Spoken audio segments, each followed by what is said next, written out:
Thank you very much. Thank Hello, you. everyone. Hiya. Well, congratulations, guys. You have had an incredible week here at South by. You debuted your documentary the other day, Soul Boys of the Western World, and last night you played your first show here in the U.S. in 28 years. Oh, my gosh.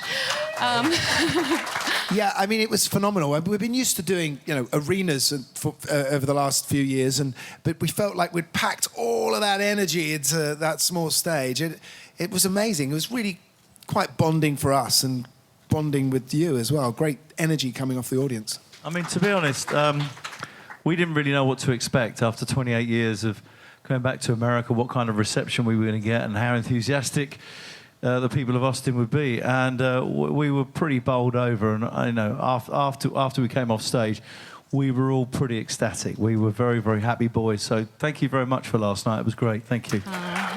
First of many.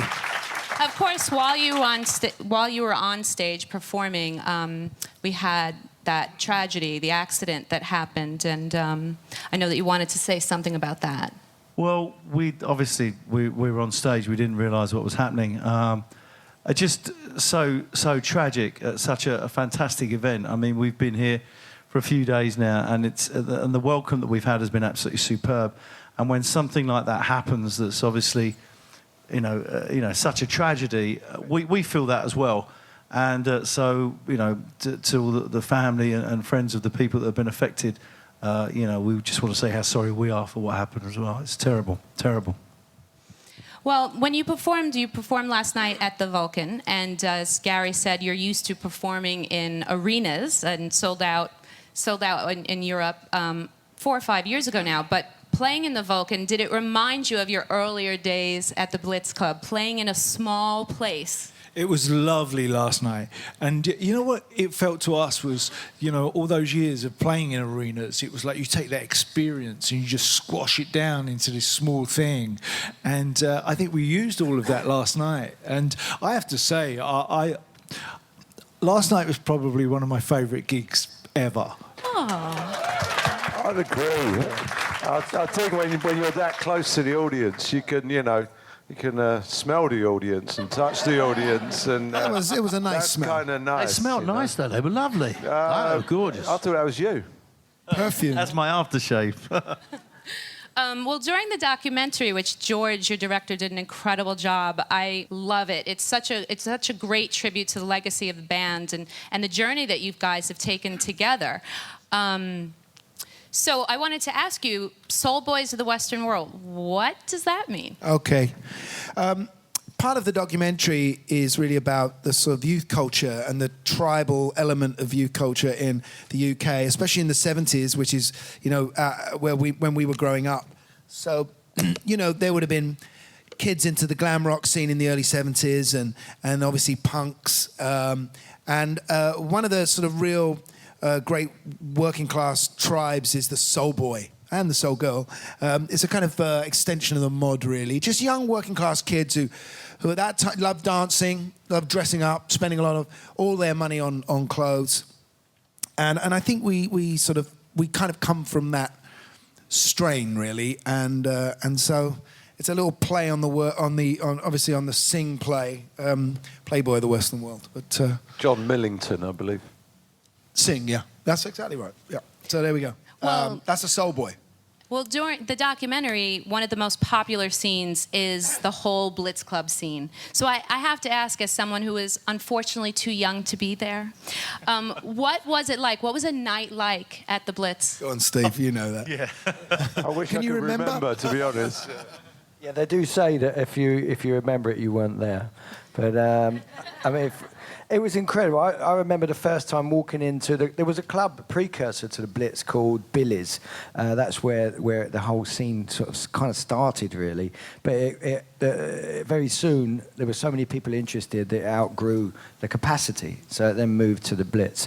But it was like walking into some kind of film set. And my first impression was, my goodness, it's like, I think our manager Steve Dagger summed it up very succinctly. He said it was like that film, the book Lion, Witch and the Wardrobe. It was like going through that wardrobe into a completely other world. I think what you have to realise is it's not like Studio 54. This was basically it's a venue, and on a Tuesday night it's their worst night of the week, and this amazing kid, Steve Strange, 21-year-old kid, and his mate Rusty Egan, who was a DJ, just decided to take it over, and fill it. And it initially started off as a Bowie night, really, because I think that was probably our generation's biggest influence. And but it was a hugely creative place, attracted art school students, fashion students, working class flash, and it had it was a sort of critical mass, really, of creativity. Lots of kids in there feeling the responsibility of the new decade, thinking this is going to be our turn. We are the generation now that has to make, our impact. But it wasn't just to make impact in music, it was in graphic art, in film. It was the beginning of multimedia, really, and I think we all felt that we were going to get out there and achieve something. And strangely, a great majority of the kids in there did. But, what you have to understand is we were those kids, and we were lucky enough in the end to be the band that those kids looked to as their band. And in the same way that I think the Mods had The Who and the Rockers had the Rolling Stones and so on, that Spandau Ballet became the perfect band for those kids in the Blitz. I got to tell you, if you weren't cool enough, you didn't get in.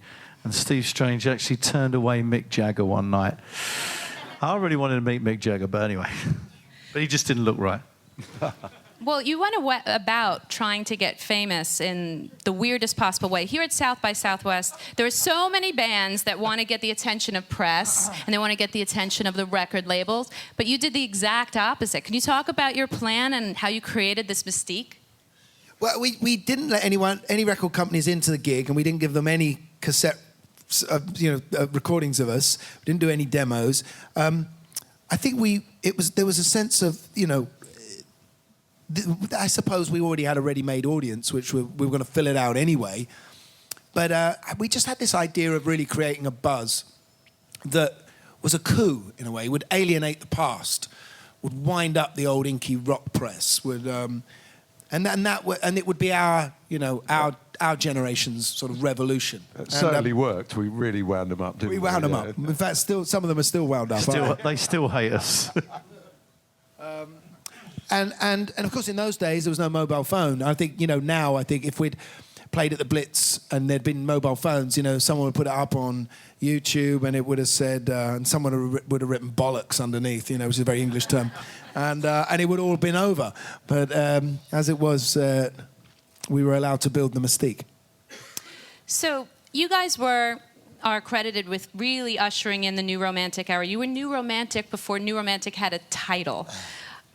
So, Gary, you said to me the other day that I feel like I'm talking too much now. Go on, don't worry. No change there, mate. Well, I can have someone else answer the question, but you said to me the other day that you'd never buy a record by a band just because of the way they sounded, and I thought that was so interesting. So I imagine that your look was very important, almost as important as the music. Yeah, the look was very important. I think, as Gary has said before, that if you look at the Mods, the Rockers, and the glam rock and stuff, British music has always been associated with a fashion role as well. And I think the 80s was probably, in a way, the last decade where music and fashion were so closely linked. But we're talking about street fashion. We're not talking about high street fashion. We're talking about young kids making up ideas and finding their own tribal identity. These are movements within music and fashion. It kind of goes back to when we were kids, and most of us went to the same school. And when you sort of bought into a band, you kind of bought into the whole thing. You didn't just listen to the music. You took that album in at school, and you almost wore it like a badge. This is me. This is what I belong to, and that was your thing, and that was ingrained in us as kids, and that's what we did. If I just heard Starman on the radio, I wouldn't have rushed out and bought it. But when I saw Bowie doing it on Top of the Pops, that's really what I was buying. Kind of membership into his tribe, as it were. And I always think Roxy Music, whoever it is, it's always about the visuals. And so when we started, we thought, well, we've got to find our visual. What's our visual impact? And just so happened our audience, which the kind of people we're hanging out with, all felt the same about themselves. But the clothes the kids were wearing, you have to understand, that in the Blitz and around that new romantic time, like Gary said, it was real street fashion. I mean, people were making things at home. They were buying stuff from thrift shops. I mean, the outfits that people used to wear, even though they were completely outrageous and gorgeous sometimes, were like costing $10. Well, Duran Duran was one of your rivals on the new romantic scene. And, okay, time to go. One of the scenes in the documentary that got a lot of laughs the other day at the premiere was Pop quiz. The pop quiz, yeah. Spandau Ballet versus Duran Duran, and we need a Duran rematch, won. by the way. And someone just tweeted today, right before you guys came out, would you take them on in a rematch? Absolutely. We'd take them on That'd be pretty great much fun. anything, I'll be honest. Do you know what Andy Taylor wrote in his book? That they cheated and they found out all the questions before they went on. It's a conspiracy theory. Written on the back of their hands, my friend. Not that I'd believe much in Andy's book, but I want to believe that. But yeah, we just came over from Yahoo and they said they want to put a rematch together. Yeah. I mean, actually, the night before the Band-Aid recording, you see it in the film, we'd met up with Duran in Germany at a TV show. And, of course, we decided to have a drink-off, and actually, funnily enough, John, who's our star player in that particular world, that sport, I don't know what happened to him, but he got stretchered off in the first 5 minutes, and the Twiglets hadn't even come out. But anyway, that's an Wasn't English. Simon on the mate. floor in the Salty toilets, snack. unconscious, I think? I seem to remember that anyway. Well, Tony, you actually went first on Band-Aid. Even after that long night, they called on you, Bob Geldof called on you to go first. What was that like? Yeah, thanks a lot. It was an amazing day. I mean, as Gary said, we'd been out with the Duranes the night before. We arrived at the airport. There's all the press and fans there and stuff. And then when we got there, there's all your contemporaries there and all fellow musicians and singers, and we're all in the control room. And everyone, you're nervous in those situations. And of course, Gobby Geldof goes, "Go on, Hadley, go down there," in an Irish accent. I can't do the accent. And so what do? You go down there and 2 takes and it was done. So, To be fair, it was great. To be fair, Tone, I thought it was an excellent decision by Bob because you're the best singer of the generation. Yeah. I never said that. Actually, I remember us all being in that studio and thinking this was amazing. Wow, all of these, great, world global powers in music business all in the same room. And then we all thought, but why is that weird little post-punk Irish group sitting there too? And because, of course, at that time, Bono and U2 hadn't really been reborn. It was I got to say, it was a very, very English affair. It was like a cup of tea and a biscuit and a sausage roll and a chicken drumstick. That's what it was. There was no great fanfare. It was people on a Sunday morning doing what they thought was going to be something for a good cause. There was no precedent for the Band-Aid record. Never before in music had so many bands got together to make a difference. For me, I always said it was our generation's Woodstock. And, Woodstock was a fantastic event, but no one sort of made any money out of it or helped anyone else until many years later. Band-Aid was extraordinary like that. I mean, I think the concept of charity records, bands doing stuff for charity, whatever it may be, is now so ingrained in the world. This was something totally new, and we didn't quite know what to expect, and I think it really set a precedent. Because we flew back from Germany, not with Duran, but in 2 separate planes, and of course we were really eager to land at Heathrow before their plane was, and then we had this big Daimler Princess kind of Rolls-Royce kind of car, waiting for us on the tarmac, which took us down to the studio. And as Martin says in the film, Bananarama turned up in their mate's car. And I remember getting out of this Daimler Princess, all the press were there and the photographers. And I saw Sting walking around the corner with a rolled-up newspaper under his arm in an old Mac. And I thought, bollocks, what do we really... He's obviously got his limo parked around the corner, but... And Paul Weller took the bus there, humility actually. wasn't our thing. But you know, there's moments in your life when, like the recording of the Live Aid single and the Live Aid show, when you know that you're doing something special. And I think it was one of those days that we knew we were in the midst of something that was going to be remembered for a long time. Extraordinary. And you know, I think everyone felt if we saved one single life, and it was all good. Well, continuing on that, Live Aid was one of your best performances ever, and it was the crowd was just so in love with you. You played true. In the documentary, I think it was Steve that took some behind-the-scenes footage of you arriving in a helicopter and during, watching some from backstage. I've never seen backstage footage from Live Aid, so that was really special. Yeah, there were some people on it that actually didn't like the fact that there was... Back then, cameras were huge. You know, those sort of like that now, there's your phone, isn't it? But back then they were huge. And not everyone sort of bought into it.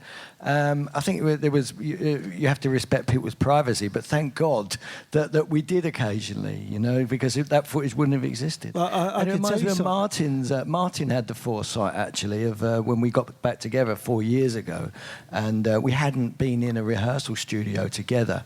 You think that you just keep that private to yourself and kind of get back in gradually and tentatively. But Martin set up a camera in the corner.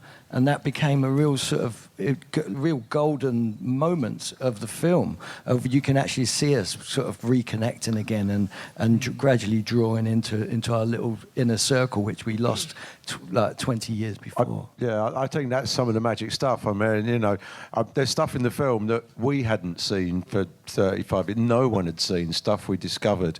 And as you say, the backstage stuff at Live Aid, that's new to the world as of yesterday. And the Underground Club. That was...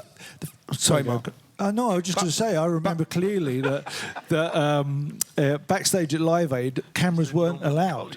So that's why you haven't seen it before. But listen, check the movie out, and it's there. Steve's under investigation. I have actually got some other footage which didn't make the movie, but... Yeah, right. Well, there's also some footage in the movie of you guys in G-strings and Speedos down in Bahamas when you got together to record the True album. So we have to talk about True, that being your biggest song, here in America. Last night I thought it was a magical moment. Did you feel that, Tony, when you were performing True?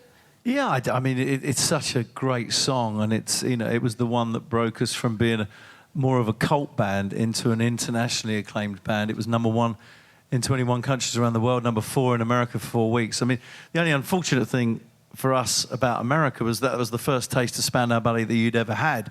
So you weren't aware of the kind of, to cut long story short, more of our kind of sort of dance, kind of funky stuff that came before True. But, when you see the audience respond to a song like that and they sing along, I mean, to be honest, my job's easy. I just let them sing. It's the power of the song is fantastic. I was very, very good. I was really nervous about doing it last night. Actually, it's been on my mind you were nervous. Actually. Yeah, because really it's such a massive responsibility to play someone else's song because it's your song. It belongs to so many people here in America. I remember I did The Bodyguard, and Kevin Costner said to me, that's our song. Meaning him and his wife. They got divorced after that, but. But it is. There's that sense. We're gonna do the right version for them, But and of course, this for some reason, even it's been big everywhere. But here in the States, it's been so embraced into culture.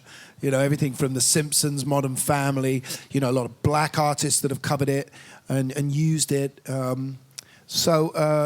Yeah, it's sort of. I think from the reaction last night, I think we got away with it, mate. Yeah, but it's skin of our teeth. Yeah. Steve, you said to me last night that you love the early stuff, but as much as you love the early stuff, you love the romantic side of Spandau. And I know you're the sax player, so that makes sense. So, what are your favorite songs? I do. I mean, True always will be special. I do get off on our earlier stuff because that's when it was kind of all in front of us. We didn't know what was going to happen. You think, the world is there to conquer. And that sort of buzz and that gang sort of feeling when we're all in it together. To cut long story short, is special, the first single, because of that. And maybe Chant Number One, which is also very sort of dance, clubby and gritty, really. But that's what's so weird about Spandau. I think here in America, some people may think you're the ballad band, but you started out as the New Romantics. Dance orientated. Yeah, and then you became this band, funk really. band, and then you became, the adult contemporary, those songs, the classics that last forever. A record company would never allow that today. They'd be like, wait, you're going to do a funk record Yeah, but now? What's up with that? We mentioned David Bowie because he's inescapable, but that he was so eclectic, and he was, funnily enough, Bowie was much bigger in the UK than he was in America, but he went through a lot of changes. The glam rock thing, and then he was the electronic thing in Berlin, and the young American style, and then finally the straightest he's ever been. Let's Dance, and he breaks America. And I kind of feel like there was this element with for us as well. True was just perfect, slotted right into America. But so we were kind of used to listening, our favourite artist, changing styles, exploring. We were growing up, evolving, and as we played bigger venues, the music became more anthemic and suitable for arenas. Sorry, mate. I think we're kind of weird, and I think that's why we're sort of fitting into Austin pretty well, But you are absolutely right. Nowadays, young bands aren't given a chance to grow like that, and you have to. That for any band that's going to achieve any kind of longevity, you have to be able to change to keep people interested. If you're just turning out the same thing all the time, then you disappear quite quickly. We're very much trying to find our own style as well. I have to say, sorry. If Spandau Ballet had existed in today's current record company climate, we would have been dropped on the second album. We would never have got to True. And there's a caution in there for young bands. You've got to let bands find their own sense of development and artistic development. And because if you think that had happened to us today, then how much great music are we missing out on? That's exactly right. Has True ever felt like an albatross to you? There's a bunch of artists in this book, Aha with Take on Me, that felt like, oh gosh, not at all. No. I mean, the rest of, I'll be absolutely honest and say that the rest of the world, we had the career grew and grew from there. Through the Barricades was an enormous record for us in some parts of the world, bigger than True. Gold in the UK, Gold is the record. It's not True. That's the one that they all absolutely love. And in the Olympics there in the UK a couple of years ago, it became sort of people's anthem. So, I know we don't feel with that. respect to Ha Ha, I mean, that was their best record by a country mile. I think there's a lot of our catalogue that really stands up. And the fact that it can live with a song as iconic as True is, a testament to, the hard work this band's put in. And also, you've got to remember, it's the audience out there. I mean, there's some artists that they bring a new album out, they deny their past, they don't want to sing their hit records. That's suicide. You've got to remember that people out there, True means something to them, whether they made love to it, whether they got married to it. Through the Barricades, a really beautiful, my favourite song. And Gold, stuff like that. And it means something to the people out there who are watching you. And you can't deny that, because as Gary said earlier on, it's their song as much as ours. in that period, we had 20 top 20 hits, in Britain and across a lot of the world. So, we got quite a lot to work with. So True is sort of in context in our catalogue as far as we're concerned. In the film, there's an emotional part when you decide you guys want to go off and do the craze. And it's a really emotional moment when they ask you both, how do you think the other guys feel about that? That was one of my funniest moments, actually, because it just, you two guys were just sitting there going, Yeah. like... You know what? For whatever reason, you know, it had gone on a while, and there was a lot of pressures within the band, and we all felt it in different ways, and we all had different opinions about it. And you know, there was other music starting at that time. You know, there was the whole rave thing was beginning, DJ culture. You know, and I think a lot of bands from our era, our period, was like beginning to struggle. You know, the film's pretty honest and hard for us to watch at times, but I think that's. In a way, it's testament to how well we get on now that we're allowing that film to, you know, we could sit through that together. You know? But it's also, I think, looking at the film, you know, you talk about those sticky moments. In a way, it's quite cathartic. And it's kind of like talking to a third party. You know when something's wrong and you don't want to lay it off on your own family. You know, but to talk to a third party, it becomes really easy. And I think that's what the film does for us. You know, it in a way it lets us examine where we went wrong and what sort of people we've become. I mean, you know, listen, we're human. We didn't always get it right. We didn't always get it right with every record we made. And you know, we were just young kids thrust into the limelight, which is brilliant. I'm not denying it's the best time, fantastic, you know. But you know, we've got the same insecurities as everybody else, and we don't always get it right. And on this occasion, several times we didn't. But you know, also, you know, it's very hard to keep 5 blokes together. You know, 24/7 traveling the world. You know, we at the beginning. We didn't have girlfriends, we didn't have wives. It was just us, you know, this little team, and we were kids. And then, you know, eventually we start to get families and outside pressures, outside influences, and it's very hard then to keep things going. We had 10 really strong years. I'm so happy we got back together. We lived this heightened reality, just on the biggest stage you could imagine, you know, and. I think what the film shows is we were still rather ordinary blokes, you know, trying to live that. But nevertheless, you know, all the new friends I've had since the band split up, none of them I could sit down really and talk to about this glorious past that I'd had, and it was really important to make it up and have people that I had shared those experiences with. That for me actually is the thing that cuts through with the film more than anything. It's a fantastic piece of documentary, and it kind of top and tails the 80s as a decade. But what I get from it is our journey as friends, and that the film is about friendship, and everyone goes through that. Our one was probably a little bit more publicised than most people's, but you know, the fact that we did go through that terrible time, we were facing each other in court at one point, and it was awful. It was like, I remember personally looking. I had my saxophone at home, and I just put it on a top shelf. And I was like, I didn't want to have anything to do with it for about 4 or 5 years because it was symbolic of Spandau, and I couldn't think about Spandau. All those memories were sort of erased for a little while, put away somewhere in my mind. And getting back together was a big therapeutic moment of just, you know, that's it. I've got my memories back again, the most important time of my life, and all my friends. Yeah, and you ask about that moment in the film, the cratering moment, you know. And for me, when I watch that, that's really embarrassing for me, you know, because it seems like me and Gary's answer is really conceited. But yeah, I agree. Yeah. But that's who we were at the time, and that's what I'm saying. When you look at that film and you examine it, and hopefully you've grown into better people. Yeah, absolutely right. You know, I found watching the film sometimes, you know, that didn't feel like me on the screen. You know, that you've changed since then. You know, but.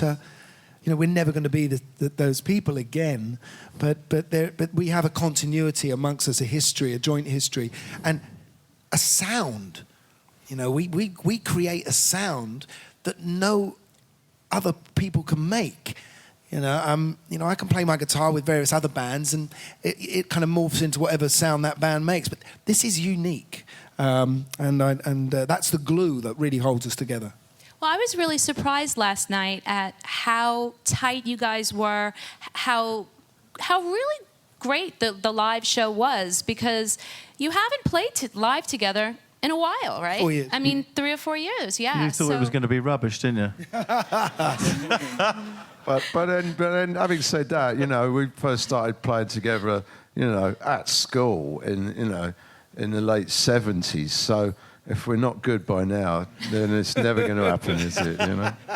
You know, we have a connection musically that, you know, it's like some old married couple that, you know, they don't even have to speak anymore. They kind of just, they know what the movements that each other are going to make. I mean, we just have a musical connection that is, we don't have to, we didn't have to, when we got back together, we don't have to sit and talk about arrangements for very long, do we? No, it's absolutely instinctive. I mean, 2 or it's 3 days rehearsal, that was it? It's beyond talk. It's beyond anything. We know, you know what people are going to do, you know, when we're playing together. It's just total instinct.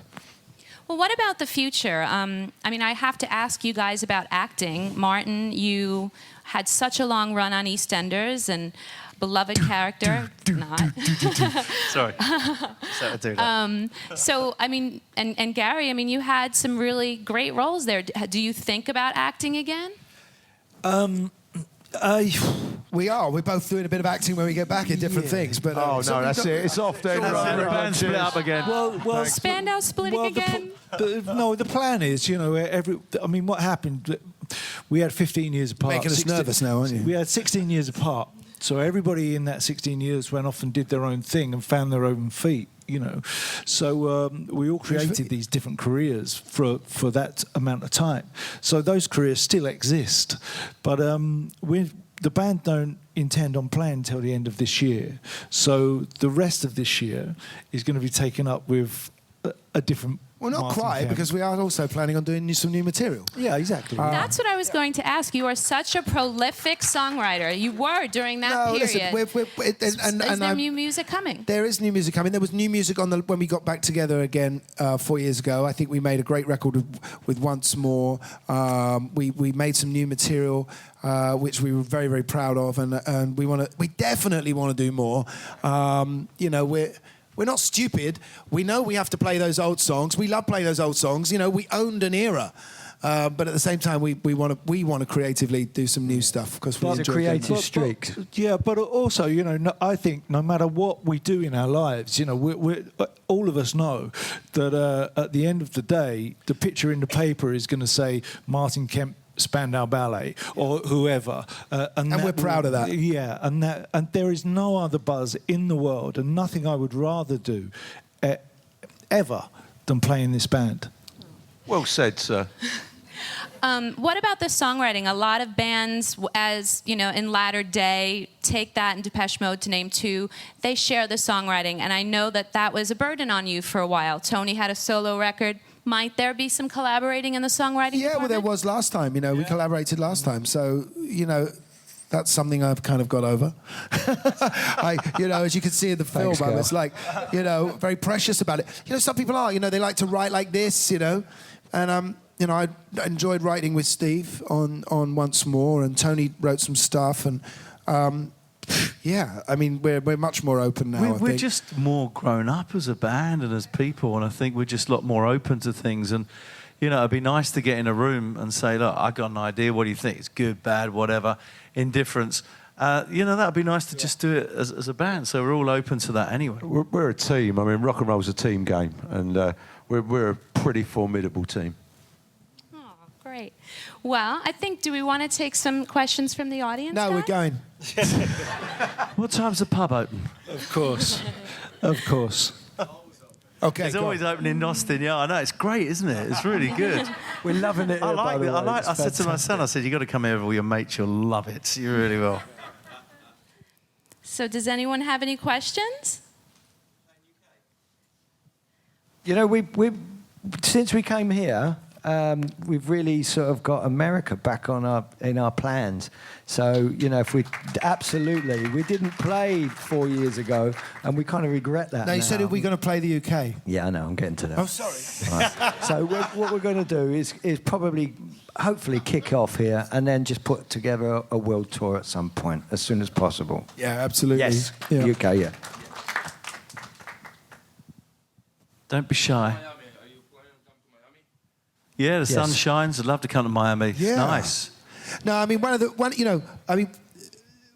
the reason we wanted to come here is this is a great springboard for, you know, there's all new bands out there, all trying to get a career. And actual fact, we are as ambitious as any one of those to get really to get another career here in the States, you know, and it's you know, it's perfect opportunity for us here with the film festival and the music festival combined. But the attention that's upon South by Southwest is global. So, and we are now talking to people about the American tour and about the world tour. There's lots of places we need to get to. If you boys were back at the beginning of your career again, is there anything you would do differently? Quite a lot, probably, yeah. I don't know, you can't be revisionist on it. You know, you can only deal with a bit in front of you, and I think, you know, that was a major thing when we got back together 5 years ago. I think everyone felt finally that, you know, you cannot unknow stuff that's gone on, but I think everyone felt in their hearts that it was much better to now focus on the future. And I think, you know, the last few days here and the show last night and the film, we're really invigorated and excited by it. And to be honest, it feels a bit like, you know, being a 17-year-old again. The whole world's still in front of us, and we're going to do it as well as we can. My question is, what are some of the more obscure Spandau songs you would maybe play on the next tour? Okay. Well, there was a lot. It's funny, you know, we were worried about anyone knowing tracks, but of course people know everything now because they just look on the internet and discover it if they like the band. And there were people coming up last night, why didn't you do Instinction? Why didn't you do Muscle Bound?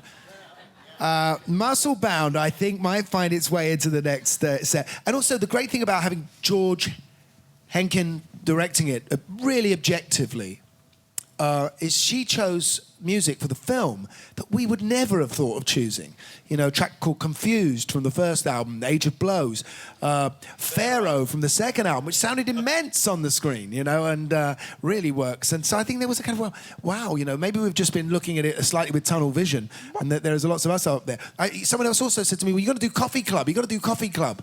So I think that, yeah, we'll have a explore. We should have a few days playing things that we've never played. That's fabulous, you know. I mean, that's exciting for us because really, you know, you talk about half a dozen songs there that we literally have not played for years and years. So for us, it'd be exciting to revisit that, and the fact there's demand for that is fantastic. So Tony went out on a solo tour with an orchestra recently, and he did Toys, which is this ballad from the first album, and it sounded great. So I think that might work its way. That was, for me, Toys, I always thought should have been a single from the first album. With the orchestra, it's just like, wow. And we said afterwards, look, we should do that again at some point. But to have that stuff to work with is exciting for us. Do you know what I think is, after last night, what it proved to us is that we don't need fancy stuff to get up on stage sometimes. And I'm thinking that maybe on the next tour that we'll do our arenas and our big theatres or whatever it might be, and then occasionally just slot in a club and play, like, you know,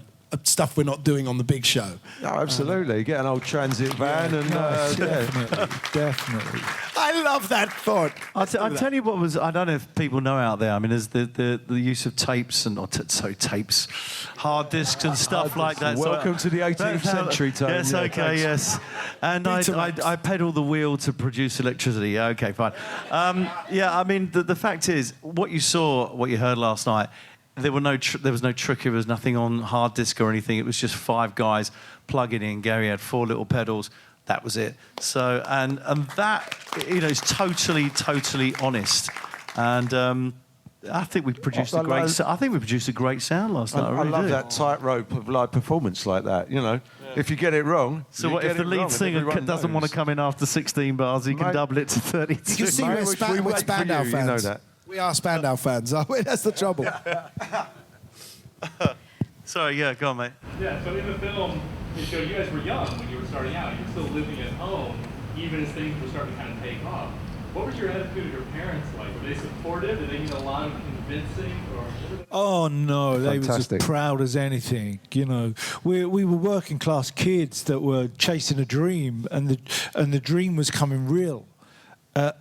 And I mean, you know, it was amazing. It was an amazing time. You should see the way. I mean, there's a shot of him at home, and he's wearing some see-through top and a kind of cape and stuff. You know, oh, Mum, I'm just going out now. All right. You know, but I mean, we couldn't afford to buy clothes. I mean, not that you could buy. I mean, we couldn't afford anything, but we had a dream of what clothes should be like. And so I remember sort of, drawing stuff out on pieces of paper and getting my mum to make them for us. Great big Bowie pants, Hey, man, There's my boy dressing up again. I had children in the end. Borrowing parents' cars to take gear around. My dad, with a company truck, dumping our gear outside of venues. I spoke to my father a couple of years ago, and I said, it must have been really strange for you and, you and my mum thinking, what are they thinking of, Really? This little guy from Kentish Town living in a block of flats. What, you're going to be a rock star? And, it must have been a strange concept, but they are really across the board, we're close. All our families were pretty close as well. They were nothing ever than totally supportive. And I think, to make it in anything, and especially in this business, you really need commitment. And I think the commitment of our folks and the support of them, was instrumental in getting us here today. I think one of the things that bonded us really a lot when we got back together 5 years ago was Martin and I lost our parents within a week of each other, and then 2 weeks after that we rehearsed with the band for the first time in 19 years, and these guys all knew our parents, and it was I don't think I would have survived as well if it hadn't been for the fact that we got caught by these guys and we could make music that, all our folks are really proud of anyway. Anyone else? Right here. Where can we catch the movie if we didn't have a chance to see it here? Yeah, we're looking for distribution here right now. That's one of part of the film festival thing. We've got a sales agent here, and I think any minute we're going to find what that is, and we'll get a release date on it. Hopefully it'll be theatrical. Maybe it's very theatrical, Gal. It is Come quite on, theatrical. Yeah. But more pantomime, really. The movie was only just rushed through to make it in time for South by Southwest, because this was the perfect place for us to show it for the first time. There was still some wet paint on it, really, as we came over. Yeah. Oh, someone there in the back?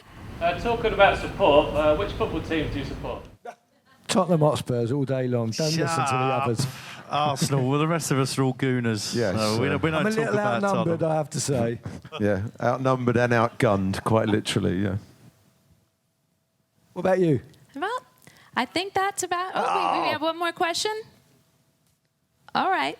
Well, please don't take so long coming back next time. It was so wonderful last night, guys. Thank you very much. Thank you. I honestly don't think we have fully appreciated the love that there is for us in the States. But I think kind of slightly been in denial about it, and now we've tasted it. We want more. Absolutely. Well, everyone keeps saying to me, how was the show last night? And I say, to cut a long story short, I lost my mind. Thank you very much for your hospitality. Thank you. And everything. Thank you so much. Take it easy.